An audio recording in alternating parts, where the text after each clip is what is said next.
sulok itong daigdig. Mga kababaihan may ibig ipabatid. Handa na ba kayong lahat upang makinig sa kanilang pinag-isang sigaw?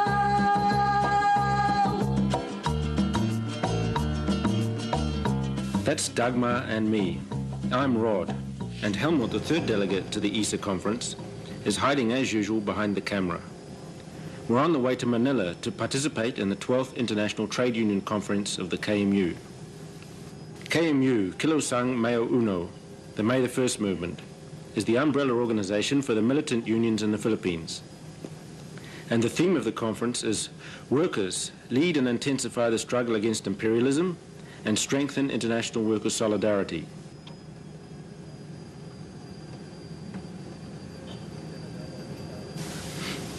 We've been invited to participate in this conference to introduce our new Solidarity and Relief Organization.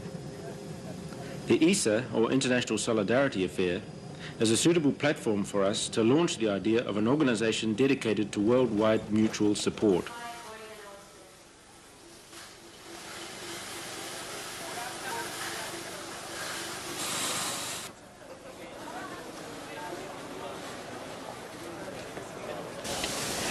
Upon landing, we are the first to receive aid from the welcoming committee, who save us from a swarm of taxi drivers and lead us to a cheap minibus.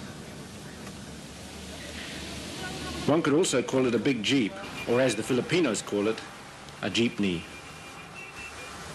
We dive into the giant traffic jam which characterizes the chaos of a city of 12 million.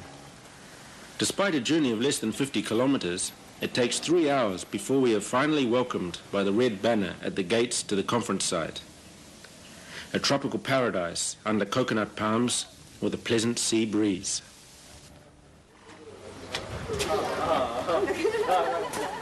We begin immediately to make contacts. I receive the latest news from my homeland, from 2 delegates from New Zealand.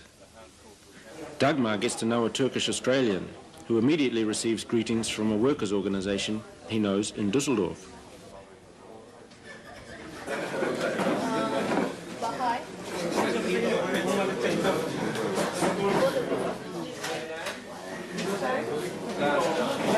I have also included my own views on one question. Rafael Bailosos from Bayan. Bayan is the umbrella organization for all progressive organizations. He delivers the introductory orientation and a Philippines situationer. Of special interest for the German delegation is that he quotes several times from a book by Willy Dickhut. We smile to ourselves about his pronunciation. Monopoly, bureaucrat way. That's why the term being used to refer to the kind of capitalism restored in the Soviet Union is monopoly bureaucrat, not private capitalism. And so Willy Dickhut in his book would also point out that the form of ownership is not the decisive factor in determining whether the mode of production is capitalism or socialism. Meaning to say, public form of ownership or a state form, public or a state form of ownership,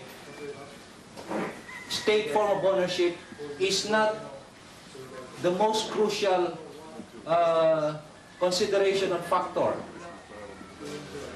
And he pointed out that the most crucial factor is what kind of a state is that. Next day is May Day, International Workers' Day. Helmut wants to take a big group picture of all international delegates before the bus leaves for the rally. But everyone has the same idea, and there are as many people behind cameras as there are in front. We unroll our banner and take out our red Solidarity t-shirts, and we're off.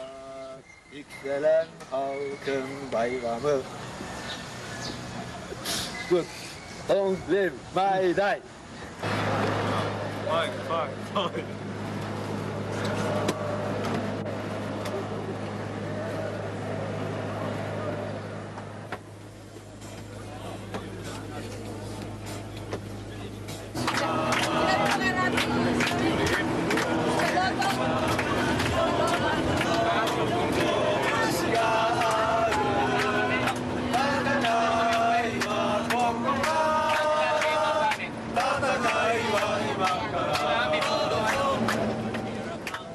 Before the rally, the delegates split up and visit various sites of industrial action.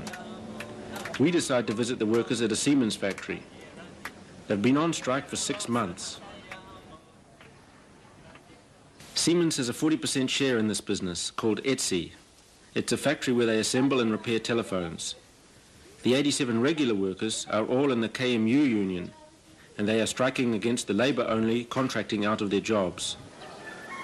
The management is not required by law to recognise any union of contract workers, and their plan is to cut salaries down from 22 to 8 marks per day.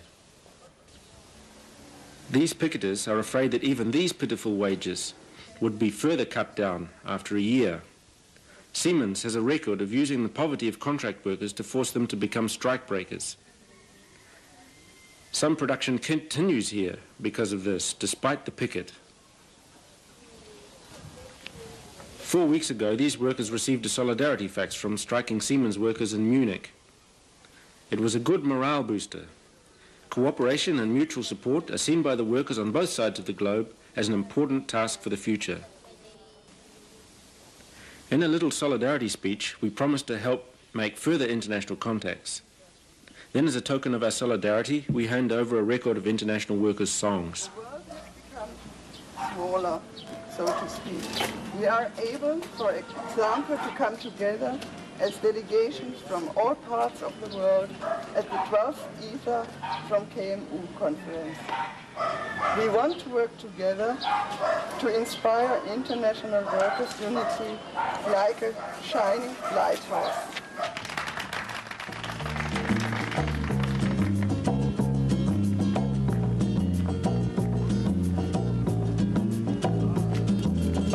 Sa lahat ng sulok itong daigdig, mga kababaihan may ibig ipabatid. Handa na ba kayong lahat upang makinig sa kanilang pinag-isang sigaw?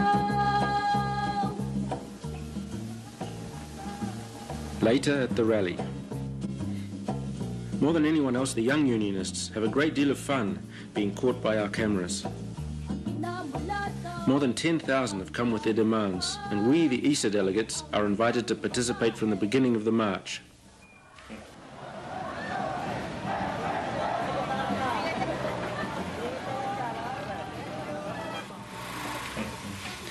In the burning heat, we reach the rallying point, where representatives of all KMU unions gather.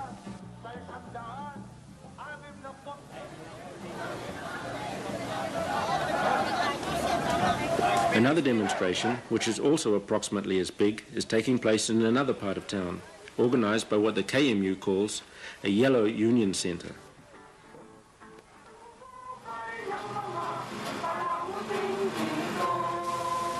The program lasts about 3 hours, in which there are speeches and live performances, including a presentation by the singing group Tambizan.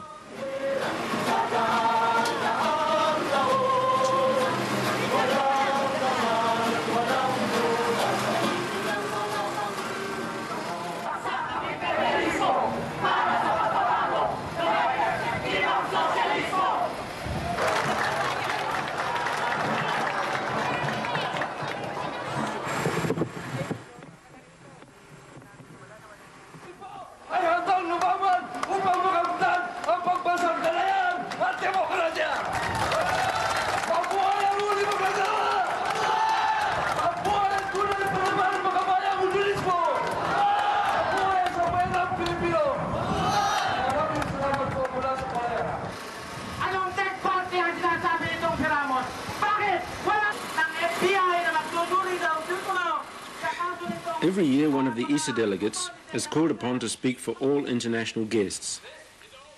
This time, we chose Mike Williams, a seafarers union official from New Zealand.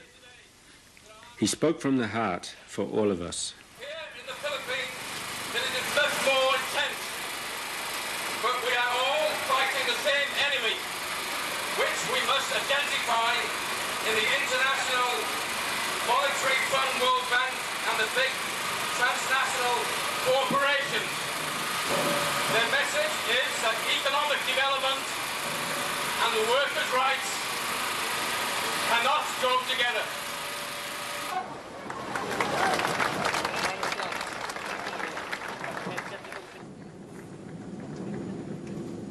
Next morning, together with Bill Messler, a delegate from the US, we set off for a 3-day exposure tour to southern Mindanao.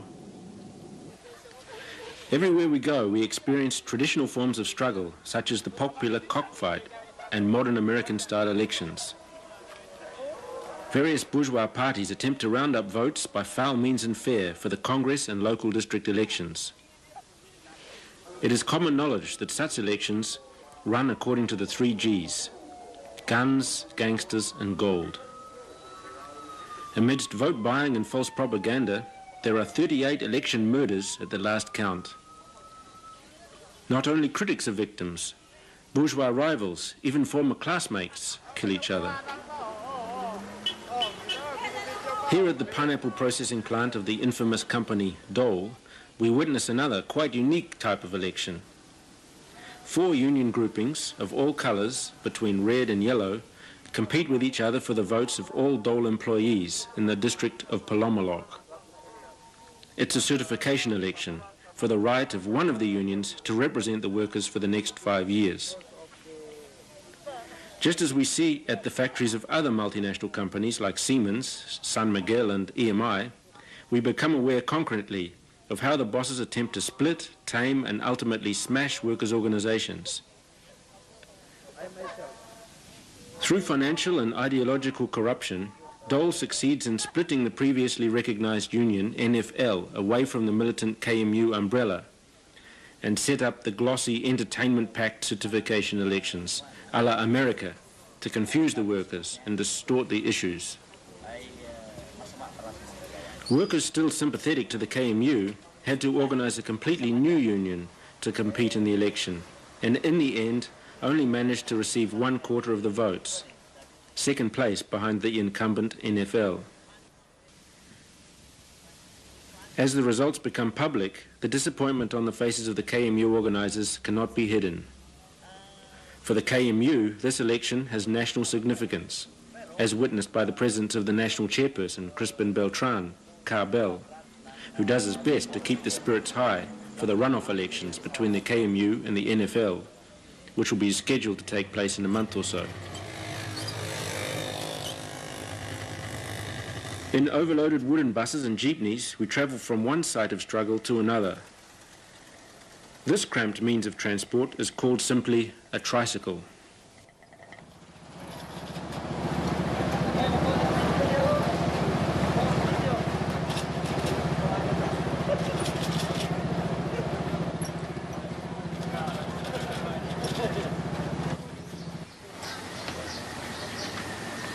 Under the protection of a Christian church, we find an organization of progressive Muslim women. Aga Sala of the Moro Women's Center gives us a shattering report about the long history of ethnocide committed against the indigenous Islamic peoples in Mindanao. Now they were still in Sabah, Malaysia.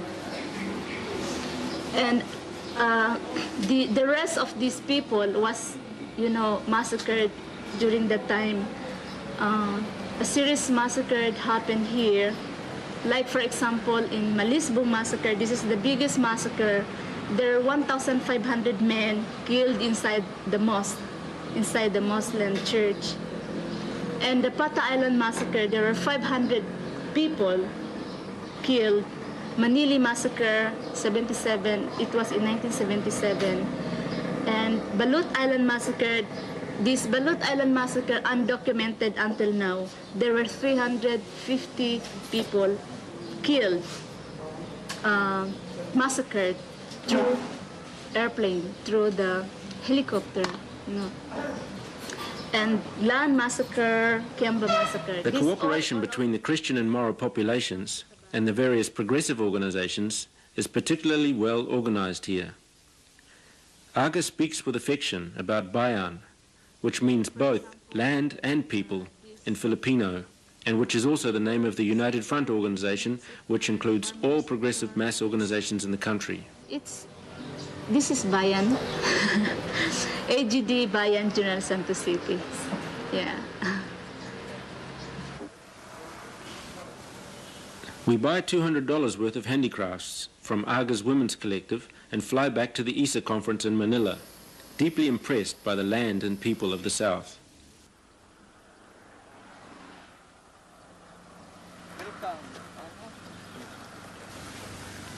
But there's no time to relax. Everyone has to write a report on our exposure tours and prepare storyboards of our trips. Ka Bell, the KMU chairperson, has also returned. And here, this is also a clear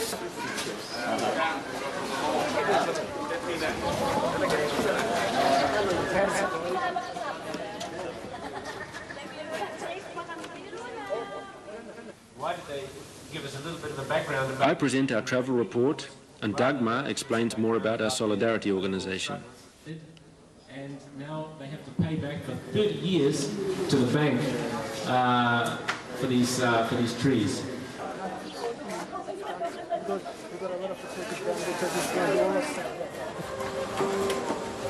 In the evening, we head off once again in 2 jeepneys in the direction of Manila.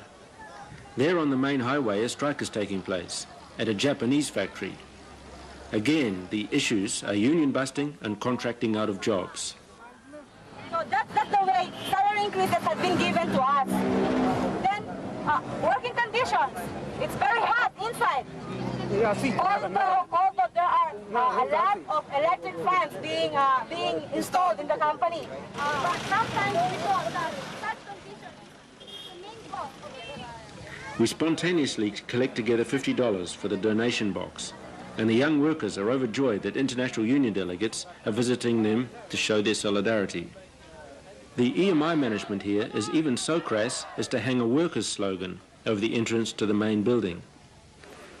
In the dark behind this fence is a banner with metre-high letters, "One for all and all for one." Lean production rears its ugly head.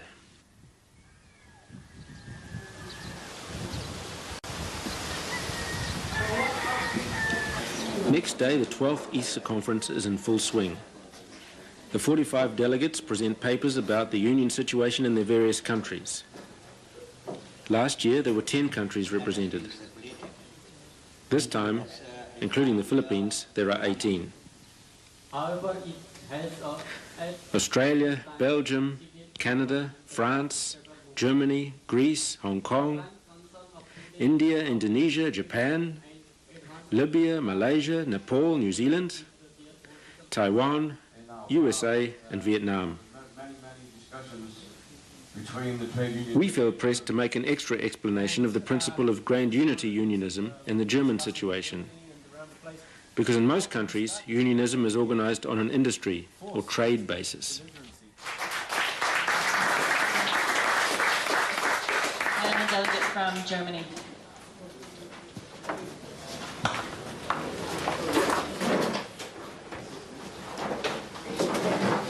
years before.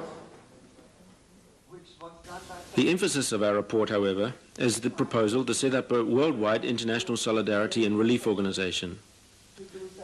The idea for most of the delegates is new, but during many one-to-one discussions, it is clear that international cooperation must be developed further and new international organizations and structures must be built. The theme of the following 3 days is the improvement of international union connections on the basis of the anti-imperialist struggle. Some delegates see difficulties with this approach, illustrating just how different the aims and objectives of unions from land to land are. But all agree that workers' education on international issues, together with continuous exchanges of information, is essential. Concretely, an information network is called for, with its initial base in the KMU in the Philippines. The first evaluation of the network will take place in a year's time at the 13th ISA. The various speakers make it clear again and again that capital all over the world has the same aim and employs the same anti-people measures in order to make the workers bear the burden of the drive to become ever more competitive. It has been the paradise for the international capitalists.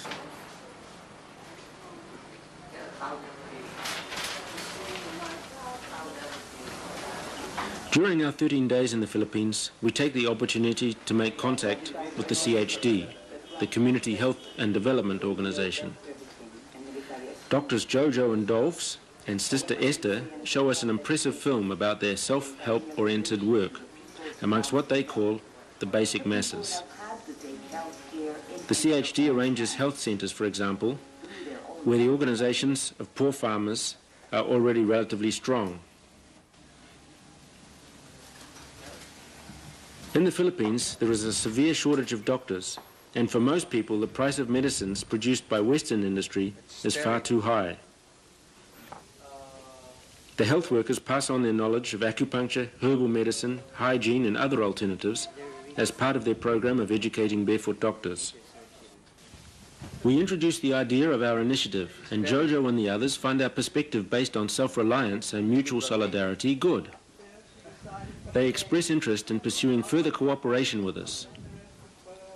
Dagmar, as a doctor herself, relates that she knows of several doctors, nurses and other health workers in Germany who would be sure to support a concrete project if we set one up with the CHD.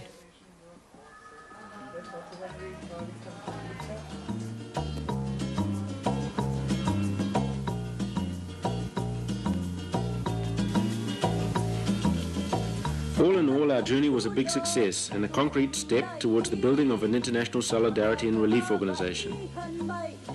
But of course, our work begins at home, and firstly, we need many more members to enable our dreams to become reality. Mabuhay ang international solidarity.